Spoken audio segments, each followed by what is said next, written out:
Hi, I'm Chuck Colson with this week's 2-Minute Warning. Sometimes I think writers for the New York Times ought to spend a little more time in prison, not as inmates, but as observers.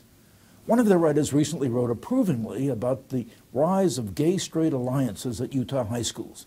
Supporters claim the alliances are merely intended to be friendly meeting places for kids who feel like misfits and help prevent bullying. Well, preventing any kid from being bullied is a worthy goal, but we have to ask ourselves what happens when alliances like these teach that it's okay to choose between homosexual or heterosexual sex. Our kids are being taught that homosexual and heterosexual behavior are morally equivalent.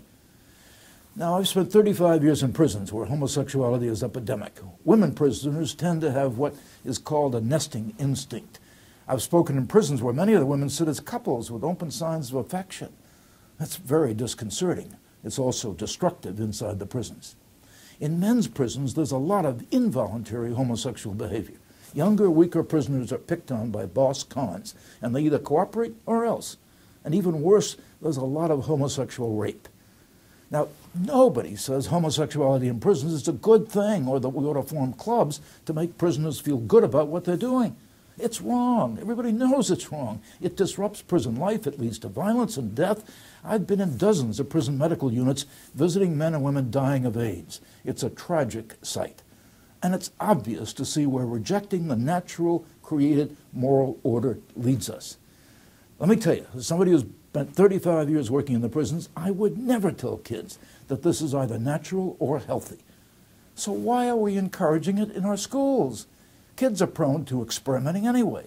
Should we tell them, oh, go ahead and experiment with an activity that often leads to disease, heartbreak, and early death? Instead of teaching kids to do whatever feels good, high schools ought to be about building character.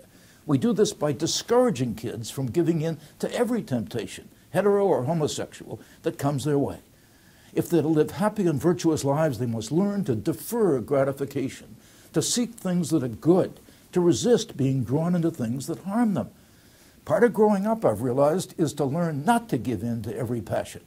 I had to learn this the hard way. Happily, I had people in my life who taught me some discipline. But I can't imagine what would have happened to me if a school teacher had told me, choose whatever I want to do. Look, we live in a fallen world. This modern project of liberating us from our own sexual inhibitions and moral restraints is the most certain road to slavery. Our passions become our masters.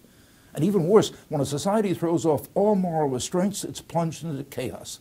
In the midst of chaos, inevitably, a tyrant or tyrannical government rises up to power and to restore order, and freedom is lost. That's why this whole modern notion that human autonomy and personal freedom are the summa bonum, the ultimate good, that we ought to be freed from all these restraints and able to make any choices we want to. It's wrong. And when we fail to teach our kids to live according to the moral order, we're doing them a terrific disservice.